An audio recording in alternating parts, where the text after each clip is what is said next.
तेजानी रिअल्टर्सच्या बाणेरमधील नवीन टॉवरची वास्तुशांत नुकतीच झाली होती.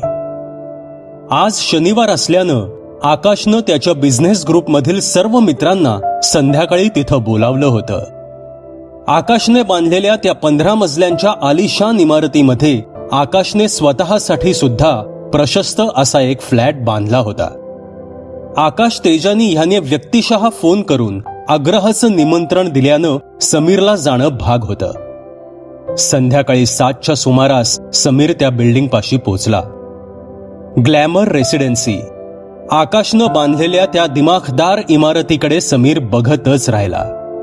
सुरेख एलिव्हेशन असलेल्या त्या बिल्डिंगचं रंगकामही अगदी साजेसं झालं होतं.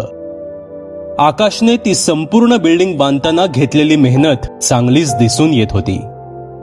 समीर लिफ्टनं वरती आकाशचा फ्लॅट असलेल्या मजल्यावर गेला. फ्लॅटची बेल वाजवताच आकाशनं दार उघडलं. अरे समीर भाई, ये. आकाशनं समीरचं स्वागत केलं. अभिनंदन आकाश. समीरनं आकाशला शुभेच्छा दिल्या. आकाशनं समीरच्या हातात एक विस्कीचा ग्लास दिला आणि चीअर्स टू द सक्सेस असं ओरडून समीरच्या हातात असलेल्या ग्लासवर ग्लास आपटला आणि त्याचा पेग संपवला. एन्जॉय असं म्हणून तो तिथे असलेल्या इतर मित्रांकडे वळला. सगळीकडे आकाशनं बांधलेल्या त्या इमारतीचं आणि त्याच्या फ्लॅटचं कौतुक सुरू होतं आणि त्याला कारणही तसंच होतं. आकाशचा तो फ्लॅट एखाद्या मृगजळासारखा वाटत होता. 3,500 स्क्वेअर फीटच्या त्या भल्या मोठ्या फ्लॅटची अंतर्गत सजावट सुद्धा डोळ्यांचं पारणं फेडणारी होती. देशाविदेशातल्या निरनिराळ्या वस्तू त्या फ्लॅटमध्ये दिसून येत होत्या. त्या फ्लॅटच्या प्रत्येक खोलीला भव्य अशी बाल्कनी होती. फ्लॅट एकदम वरच्या मजल्यावर होता. समीर हॉलच्या बाल्कनीत आला. तिथून रात्री दिसणाऱ्या झगमगत्या पुणे शहराचं दृश्य खूपच मनमोहक दिसत होतं. इतक्यात आकाश तिथे आला. मस्त आहे ना व्ह्यू? आकाश उद्गारला. हो ना, खूपच सुंदर, समीर म्हणाला. काही वेळानं आकाश तिथून निघून आत गेला. समीर मात्र त्या समोर दिसणाऱ्या दृश्याचा आनंद घेत तिथेच थांबला होता. इतक्यात त्याच्या कानावर काही शब्द पडले. मित्रांनो, I hope you all are enjoying this party. हे शब्द ऐकून समीर आत आला. आकाश सर्वांना उद्देशून बोलत होता. देवाच्या आणि महाराजांच्या आशीर्वादानं आयुष्यात आत्तापर्यंत जे काही पाहिजे होतं ते सगळं मिळालं. आता मला पुण्याच्या जवळपास एक भव्य असं हॉलिडे रिसॉर्ट बांधायचं आहे आणि त्याच्या शेजारी माझं स्वतःचं एक फार्म हाऊस. आजूबाजूला मस्त हिरवागार निसर्ग, समोर एक मस्त वाहणारी नदी आणि नदी समोरच माझं भव्य रिसॉर्ट. रिसॉर्टचं तर नाव सुद्धा सुचवून ठेवलंय मी, रिव्हर व्ह्यू. ते ऐकताच सगळ्यांनी टाळ्यांचा कडकडाट केला. आकाश पुढे बोलू लागला. असं नदीला लागून कोणाच्या पाहण्यात जर काही मोठा प्लॉट असेल तर लगेच सांगा मला, ठीक आहे? एन्जॉय. सगळ्यांनी टाळ्यांचा परत मोठा कडकडाट केला. आकाश आणि त्याचं संपूर्ण कुटुंब एका महाराजांना खूप मानत होते.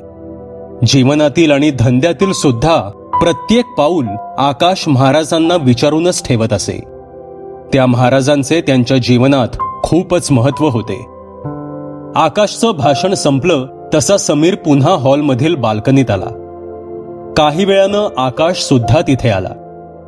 समीर भाई, ऑल ओके ना? आकाश उद्गारला. तसे समीरने हसतच मान डोलावली. समीर भाई, आपल्या हॉलिडे रिसॉर्टसाठी आणि फार्म हाऊससाठी काही प्लॉट असेल तर सांग हा, आकाश म्हणाला. आकाश, अचानक हे रिसॉर्ट आणि हे फार्म हाऊस? समीरनं विचारलं. त्यावर आकाश बोलू लागला. हे बघ समीर, तुला तर माहितीच आहे की माझी दोन्ही मुलं लंडनला शिकायला आहेत. आता त्यांना तिकडं जायचं होतं म्हणून पाठवलं. तसं त्या शिक्षणाला काही अर्थ नाही. आता काही वर्षात त्यांचं शिक्षण संपेल. त्यातला मोठा तर माझ्याच धंद्यात येणार. पण छोट्याला ह्या धंद्यात रस नाही रे. त्याला वेगळं काहीतरी करायचंय. त्याच्या लंडनमधील मित्राचं त्यानं रिसॉर्ट पाहिलं तर त्याला सुद्धा त्यात इंटरेस्ट आला. त्याला हेच करायचंय म्हणाला. म्हणून हे रिसॉर्ट त्याच्यासाठी काढतोय आणि त्याच्या शेजारी फार्म हाऊस आमच्यासाठी आमच्यासाठी म्हणजे मी आणि माझी बायको.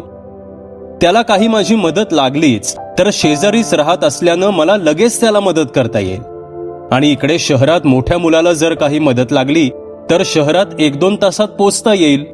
म्हणून तर पुण्यापासून फार लांब पण नकोय, आकाश म्हणाला.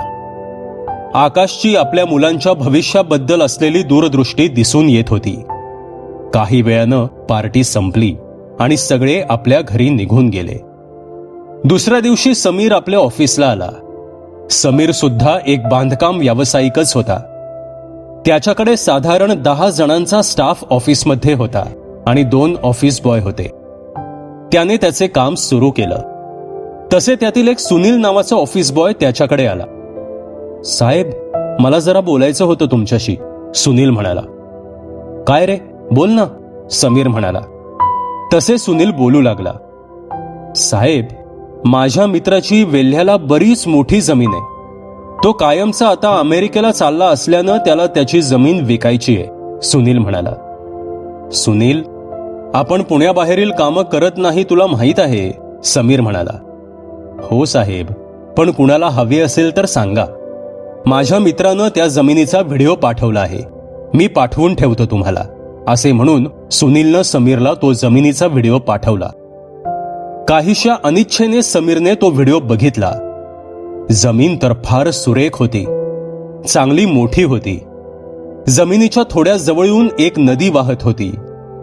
तसे अचानक समीरला आठवलं की आकाश अशाच एका जमिनीच्या शोधात होता. तसे समीरने आकाशला फोन केला. आकाश, एक जमिनीचा व्हिडिओ पाठवतोय, बघून घे.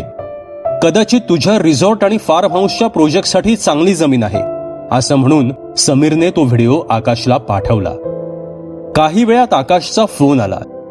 अरे समीर भाई, जमीन तर एकदम मस्त आहे, आपल्याला हवी तशी आहे, पण व्हिडिओवरून पूर्ण अंदाज येत नाहीये. प्रत्यक्षात बघायला जायला लागेल ती जमीन. कधी जमेल तुला यायला, आकाश म्हणाला. अरे आकाश, आमच्या ऑफिस बॉयच्या ओळखीतील जमीन आहे. मला तर नाही जमणार, पण तू त्याच्याबरोबर ये जाऊन, समीर म्हणाला. तसे ऑफिसला रविवारी सुट्टीच असल्यानं सुनीलचा आणि आकाशचा रविवारी ती जमीन पाहायला जायचा बेत ठरला. तो रविवारचा दिवस उजाडला. तसे सकाळीच सुनील आकाशच्या घराच्या खाली आला. काही वेळात आकाश खाली आला आणि त्याच्या आलिशान गाडीनं दोघे वेल्ह्याला जायला निघाले. वेल्हे हे पुण्यापासून अगदी 2 तासांवरच होतं. आकाशने व्हिडिओत पाहिल्याप्रमाणे त्या जमिनीच्या किंचित जवळून नदी वाहत होती. त्यामुळे त्याला हवे असलेले दोन्ही हेतू साध्य झालेले त्याला दिसत होते. आता फक्त जमीन प्रत्यक्षात किती मोठी आहे, आजूबाजूला काय काय आहे, रिसॉर्टच्या दृष्टीने योग्य आहे का, ते पाहायचं बाकी होतं. त्यांनी पाबे घाटात प्रवेश केला. आजूबाजूला गर्द झाडी आणि मध्ये अरुंद असा नागमोडी रस्ता. एकंदरीतच वातावरण सुंदर होतं.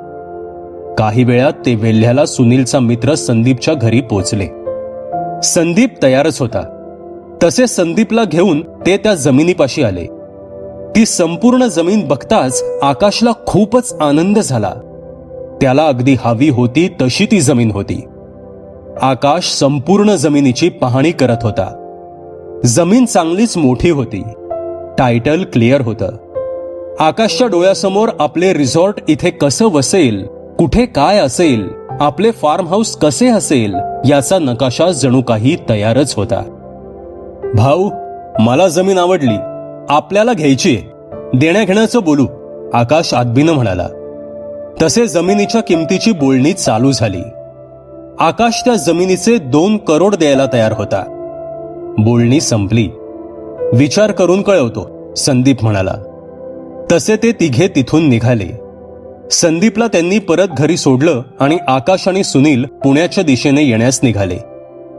आकाशच्या मनात त्या जमिनीचे विचारच सुरू होते. अचानक पाबे घाटात एका वळणावर आकाशनं गाडी थांबवली. आलो जरा जाऊन, असे म्हणून लघुशंकेसाठी आकाश खाली उतरला. सुनील सुद्धा लघुशंकेसाठी खाली उतरला. विधी पार पडला तसे दोघे गाडीकडे आले. सुनील भाई, काहीतरी करून तुझ्या मित्राला पटव, जमव कसा तरी हा सौदा. हा सौदा जर झाला ना सुनील भाई, बक्षीस म्हणून तुला 10 लाख रुपये देईन. 10 लाख. आहेस कुठं? चल बस गाडीत, आकाश म्हणाला. तसे दोघे गाडीत बसले आणि पुण्याच्या दिशेने रवाना झाले. दुसऱ्या दिवशीपासून आकाश आपल्या कामात बिझी झाला. मध्ये बराच काळ उलटून गेला.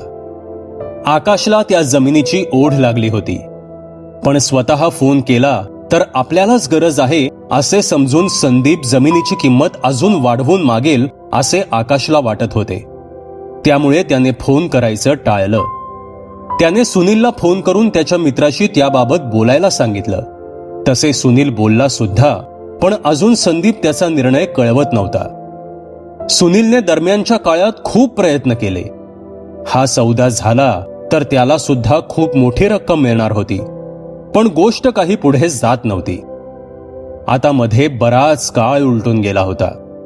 तसं हे डील काही होत नाही असं वाटून आकाशने त्या जमिनीचा विचार कधीच सोडून दिला होता. त्याने आपले संपूर्ण लक्ष त्याच्या इतर सुरू असलेल्या प्रोजेक्ट्समध्ये घातलं. काही महिन्यात त्याची दोन्ही मुले सुद्धा त्यांचं शिक्षण संपवून लंडनवरून परत आली. ते दिवाळीचे दिवस होते. त्यांची दिवाळी खूप जोरदार झाली. आकाशनं आपल्या मोठ्या मुलाला धंद्याचे धडे द्यायला सुरुवात केली. हळूहळू आकाशचा मोठा मुलगा आकाशच्या हाताखाली तयार होत होता. काही महिने उलटले.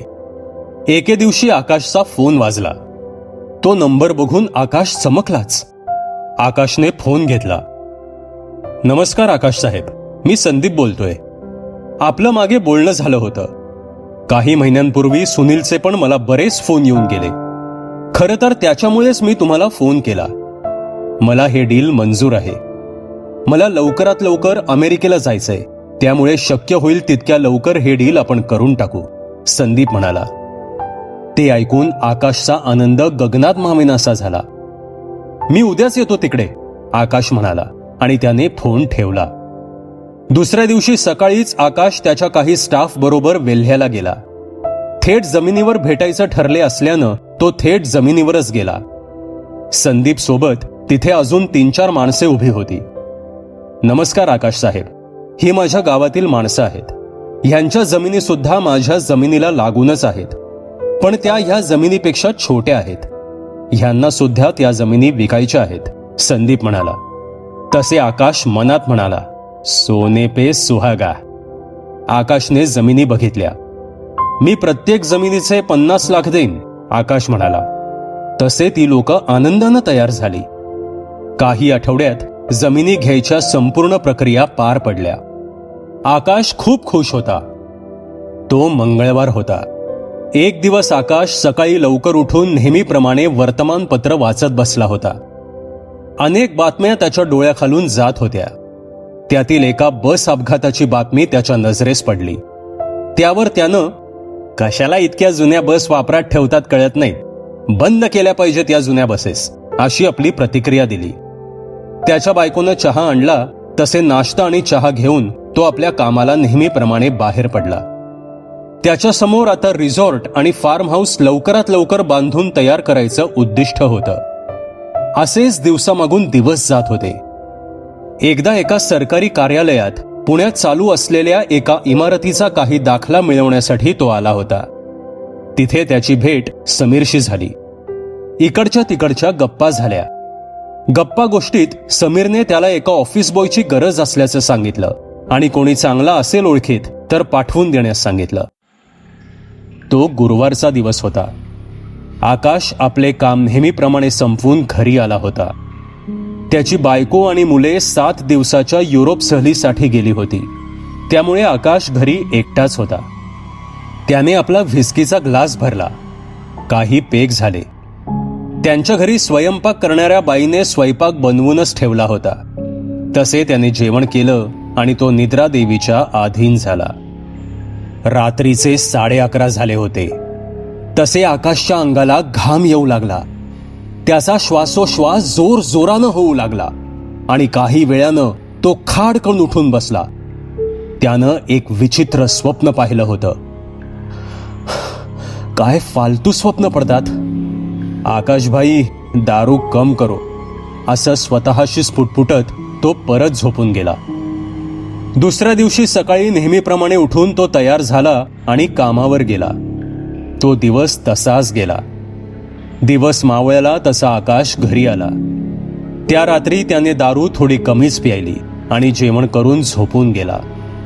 तसे त्याला रात्री पुन्हा एक स्वप्न पडलं. तो पुन्हा दचकून जागा झाला. काय चाललंय काय हे? अशी विचित्र स्वप्न का पडतायत मला? स्वतःशीच तो पुटपुटला आणि पुन्हा झोपून गेला. दुसऱ्या दिवशी सकाळी नेहमीप्रमाणे तो उठला आणि कामाला निघून गेला. दिवस मावळला तसे तो घरी आला. त्याची बायको आणि मुले ट्रिपवरून परत आली होती. त्यांना पाहून आकाशला खूप बरं वाटलं. रात्री सगळे जेवण करून झोपी गेले. मुले त्यांच्या स्वतंत्र खोलीत झोपली होती आणि आकाश आणि त्याची बायको अपर्णा दोघे त्यांच्या बेडरूममध्ये झोपले होते. रात्रीचा 1 वाजून गेला होता. सगळीकडे शांतता होती. अचानक आकाशच्या शरीराची हालचाल व्हायला लागली. तो थरथर कापायला लागला आणि हवेत काहीतरी हातवारे करत होता. त्याच्या हालचालीनं शेजारी झोपलेल्या त्याच्या बायकोला जाग आली. तिने दिवा लावला आणि आकाशला हलवून उठवलं. तसं आकाश एकदम उठून बसला. तो घामानं ओला चिंब झाला होता. आकाश, काय झालं? तू ठीक आहेस ना? काही स्वप्न पाहत होतास? अपर्णानं विचारलं.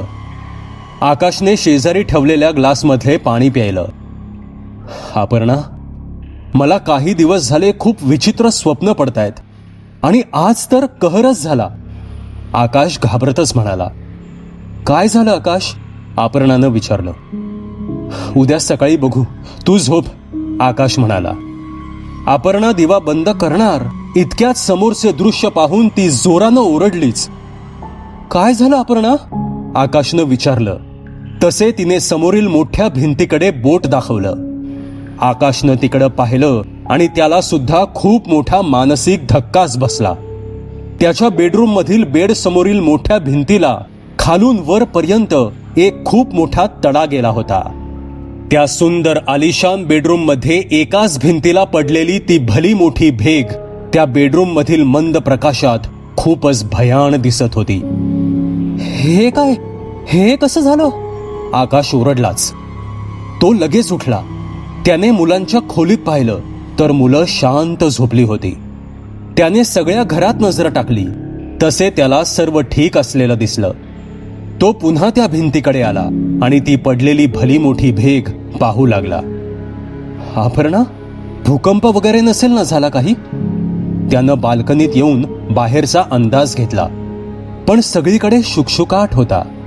भूकंप वगैरे असे काहीच न झाल्याचं त्याच्या लक्षात आलं. तो पुन्हा आत आला. अपर्णा, झोप तू, उद्या बघू काय करायचं ते, असं म्हणून दोघे झोपायचा प्रयत्न करत होते, पण त्यांना झोप काही लागत नव्हती. ते सकाळ होण्याची वाट पाहत बसले. सकाळ होताच आकाशने टीव्ही लावला, पण भूकंपाची बातमी कुठेच नव्हती. आपल्याच इमारतीला काही झालं आहे का काय? तो स्वतःशीच पुटपुटला. तसे त्या इमारतीत राहत असलेल्या काही लोकांचे त्याने फ्लॅट चेक केले, पण सर्व ठीक होतं. ते पाहून तो घाबरलाच. तो परत घरी आला. अपर्णा, मला वाटतं आपल्याला महाराजांकडे जावं लागेल. चल तू आवर पटकन, आकाश अपर्णाला म्हणाला. तसे दोघांनी आवरलं आणि ते त्यांच्या महाराजांकडे जाऊ लागले. आकाश, कसली स्वप्न पडतायत तुला? हे सगळं काय चाललंय? अपर्णा काळजीयुक्त स्वरात म्हणाली. आधीच वैतागलेला आणि घाबरलेला आकाश त्यावर उद्गारला. अपर्णा, महाराजांना सगळं सांगताना कळेलच तुला. आत्ता नाही मी काही सांगू शकत. काही वेळातच ते त्यांच्या महाराजांच्या मठात पोचले. महाराज ध्यानस्थ बसले होते. महाराजांच्या शिष्यांनी त्यांना अपर्णा आणि आकाश आल्याचं सांगितलं.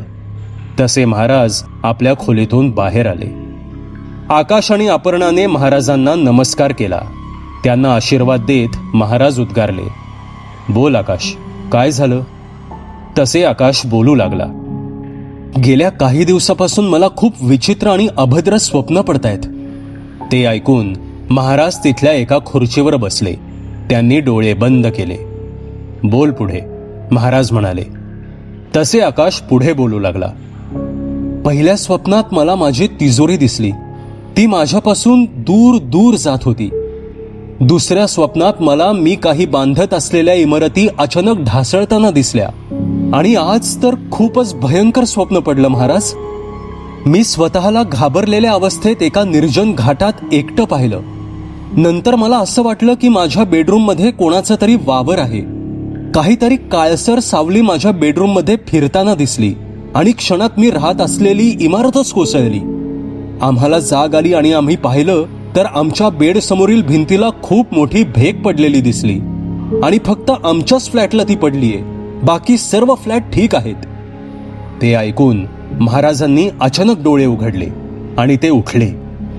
आकाश, चल घरी आणि मला ती भेग दाखव, महाराज म्हणाले. तसे ते सगळे तडक आकाशच्या घरी आले. महाराजांनी ती भेग निरखून पाहिली आणि नंतर संपूर्ण घरभर ते फिरले. आकाश, तुझी स्वप्न कदाचित स्वप्नच असू शकतात, पण तुला पडलेलं तिसरं स्वप्न आणि त्यातच फक्त तुझ्याच फ्लॅटला प्रत्यक्षात पडलेली ही भेग नक्कीच काहीतरी सांगण्याचा प्रयत्न करत आहे. मला वाटतं नियती काहीतरी इशारा देण्याचा प्रयत्न करत आहे. त्या काळ्या सावलीच्या रूपात तुझ्या घरात कुठल्या तरी शक्तीचा वावर खरंच आहे का, ते आधी जाणून घ्यायला लागेल. त्यावरून पुढे काय करायचं हे ठरवावं लागेल. आज रात्री तुझ्या बेडरूममध्ये तू एकटा झोप. अपर्णा, एकदा आकाश बेडवर गेला की त्याच्या संपूर्ण खोलीतील फरशीवर पांढरी पावडर टाकून ठेव आणि ती टाकून झाली की परत त्या खोलीत कोणीही जाऊ नका. आकाश, तू एकदा बेडवर गेलास की पुन्हा सकाळपर्यंत खाली उतरू नकोस. जर तुमच्या ह्या घरात खरेच कोणाचे अस्तित्व असेल तर त्या काळ्या सावलीच्या पावलांचे काळे ठसे नक्कीच या पांढऱ्या पावडरीवर उमटतील. मी उद्या सकाळी 8 वाजता पुन्हा येईन, महाराज म्हणाले. पण महाराज, आकाशच्या जीवाला तर काही धोका नाही ना, अपर्णानं विचारलं. नाही पोरी, मला अजून तरी तसं काही वाटत नाही. तसं असतं तर त्याची प्रचिती आकाशला आली असती, महाराज म्हणाले आणि ते तिथून निघून गेले. दिवस मावळला, झोपायची वेळ झाली. तसे महाराजांनी सांगितल्याप्रमाणे आकाश बेडवर जाताच अपर्णाने बेडरूमच्या फरशीवर सगळीकडे पांढरी पावडर टाकली आणि ती खोली बाहेर निघून आली. आकाश आता त्या खोलीत एकटाच होता. आकाशला आणि अपर्णाला सुद्धा त्या रात्री झोप येत नव्हती. रात्रीचा 1:30 वाजला तसे आकाशचे डोळे आपोआपच मिटले गेले. बराच वेळ गेला तसे त्याला पुन्हा त्या खोलीत कोणाचं तरी वावर असल्याचं जाणवलं. तसे तो पुन्हा घाबरला आणि खाडकन उठून बसला. त्याने पाहिले तर उजाडले होते. त्याने खाली जमिनीवर नजर टाकली आणि समोरचं दृश्य पाहून त्याचा थरकापच उडाला. त्याने अपर्णाला हाक मारली. तसे अपर्णा तिथे आली आणि ते दृश्य पाहून ती सुद्धा खूप घाबरली. इतक्यात त्यांच्या घरची बेल वाजली. तसे अपर्णानं दार उघडलं. समोर त्यांचे महाराज उभे होते. अपर्णा त्यांना घेऊन आत आली. महाराजांनी त्या जमिनीकडे पाहिलं तर त्यांना फरशीवर पडलेल्या त्या पांढऱ्या पावडरीवर काळ्या पावलांचे ठसे उमटलेले दिसले. त्यांनी आकाशकडे पाहिलं. आकाश खूप घाबरलेला होता. आकाश, चल माझ्याबरोबर, महाराज म्हणाले. तसे आकाशला घेऊन ते त्यांच्या मठात गेले. महाराजांनी आकाशला त्यांच्या मठातील एका खोलीत नेलं. दोघे खाली बसले. तसे महाराज बोलू लागले. आकाश, घाबरू नकोस, ह्यातून नक्की मार्ग निघेल. आता मला सांग की तुझ्याकडे कोणाचं काही सामान राहिलं आहे का? धंद्यात कोणाचं देणं वगैरे बाकी आहे का?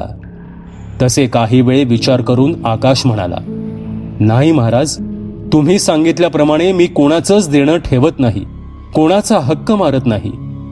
महाराजांनी त्याच्या डोक्यावरून हात फिरवला. त्याचे दोन्ही हात हातात घेतले. आकाश, डोळे मीट, महाराज म्हणाले. तसे आकाशनं डोळे मिटले. महाराजांनी काही मंत्र म्हटले आणि आकाशला ते म्हणाले, आता शांतपणे नीट आठव, कोणाचं देणं लागत आहेस का तू? महाराज म्हणाले. काही वेळ गेला तसे आकाशनं खाडकन डोळे उघडले. आता त्याच्या डोक्यात लख्ख प्रकाश पडला आणि तो बोलू लागला, महाराज, आठवलं, माझ्या मित्राकडे सुनील नावाचा एक ऑफिस बॉय होता. त्याला मी वेल्ह्यातील जर ती जमीन मिळाली तर 10 लाख रुपये देईन असं सांगितलं होतं. मला ती जमीन तर मिळाली, पण त्याचे पैसे द्यायचे मी पार विसरून गेलो. आकाश म्हणाला. आकाश, उठ, आधी जाऊन दिलेलं वचन पूर्ण कर, लवकर निघ, महाराज म्हणाले.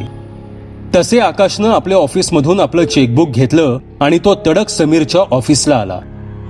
आकाश, अरे तू इथे? समीर आश्चर्यानं म्हणाला. होय समीर, तुझ्या ऑफिस बॉयला बोलव जरा, आकाश घाईघाईतच म्हणाला. अरे पण का, झालंय काय? समीरनं विचारलं. तू बोलव आधी, आकाश म्हणाला. तसे समीरनं त्याच्या दोन्ही ऑफिस बॉयना बाहेर बोलावलं. आकाश त्यांना बघून थबकलाच. अरे हे नाही रे समीर, सुनीलला बोलव, आकाश म्हणाला. सुनील? अरे आकाश, सुनील काही महिन्यांपूर्वीच एका बस अपघातात गेला. पेपरमध्ये तू बातमी वाचलीच असशील, समीर म्हणाला. ते ऐकून आकाश हादरलाच आणि त्याला लगेच त्याने पेपरमध्ये वाचलेली ती बस अपघाताची बातमी सुद्धा आठवली. स्वतःला सावरून आकाशने बाहेर येऊन महाराजांना फोन केला आणि घडलेला प्रकार सांगितला. आकाश, सुनील हयात नसला तरी सुद्धा ते पैसे कसेही करून सुनीलच्या कुटुंबापर्यंत पोचव, महाराज म्हणाले. तसे आकाशने समीरकडून सुनीलच्या कुटुंबाचा पत्ता घेतला आणि तो सुनीलच्या घरी पोचला. त्याने सुनीलच्या बायकोच्या नावाने 10 लाखाचा चेक दिला. त्याला समोर सुनीलचा हार घातलेला फोटो दिसत होता. तो तिथून निघून महाराजांकडे आला. तसे महाराज बोलू लागले. आकाश, मला वाटतं आता संकट टळलं आहे. राहिला प्रश्न तुझ्या स्वप्नांचा. तुझ्या पहिल्या स्वप्नात तुला तुझी संपत्ती तुझ्यापासून दूर जाताना दिसली. मला वाटतं सुनीलचा आत्मा आपला हक्क मागत होता, कारण ती जमीन तुला त्याच्यामुळेच मिळाली होती. तुझ्या दुसऱ्या स्वप्नात तुला तू बांधलेल्या इमारती कोसळताना दिसल्या. तू जर त्याच्या हक्काचे पैसे दिले नाहीस तर तुझ्यावर मोठे आर्थिक संकट येण्याचा तो इशारा होता. आणि तिसऱ्या स्वप्नात त्या शक्तीनं आपलं अस्तित्व दाखवून दिलं होतं. 10 लाख रक्कम तुझ्यासाठी जरी किरकोळ असली तरी एका गरीब ऑफिस बॉयसाठी ती खूप मोठी रक्कम आहे. आणि त्यात तर ती त्याच्या हक्काची होती. नियती तुला इशारा देत होती, तो फक्त समजण्याची गरज होती. महाराजांचे आभार मानून आकाश तिथून निघून गेला. मध्ये बराच काळ गेला. आकाशला कुठलेही विचित्र स्वप्न पडलं नव्हतं. सगळं काही व्यवस्थित चाललं होतं. असेच एकदा सुनीलच्या घरावरून जात असताना त्याची नजर सुनीलच्या घराकडे गेली. तसे त्याने गाडी थांबवली. तो सुनीलच्या घरी गेला. त्याने सुनीलच्या कुटुंबाला अजून काही पैसे स्वखुशीनं दिले. त्यांची विचारपूस करून तो त्यांच्या घरातून निघणार इतक्यात आकाशची नजर हार घातलेल्या सुनीलच्या फोटोकडे गेली. तसे आकाशचे हात न कळत आपोआप जोडले गेले. तसे सुनीलच्या फोटोवर ठेवलेलं एक फूल आकाशच्या पायाशी येऊन पडलं. सुनीलने आकाशला माफ केलं आहे आणि त्याच्या आत्म्याला मुक्ती मिळून आकाशच्या जीवनातून तो कायमचा निघून गेला आहे, हे जणू काही ते सांगत होतं. सबस्क्राईब करा एटी स्टोरी टेलर चॅनलला आणि बेल आयकन दाबून ऑलवर क्लिक करा आमचे व्हिडिओज सगळ्यात आधी बघण्यासाठी.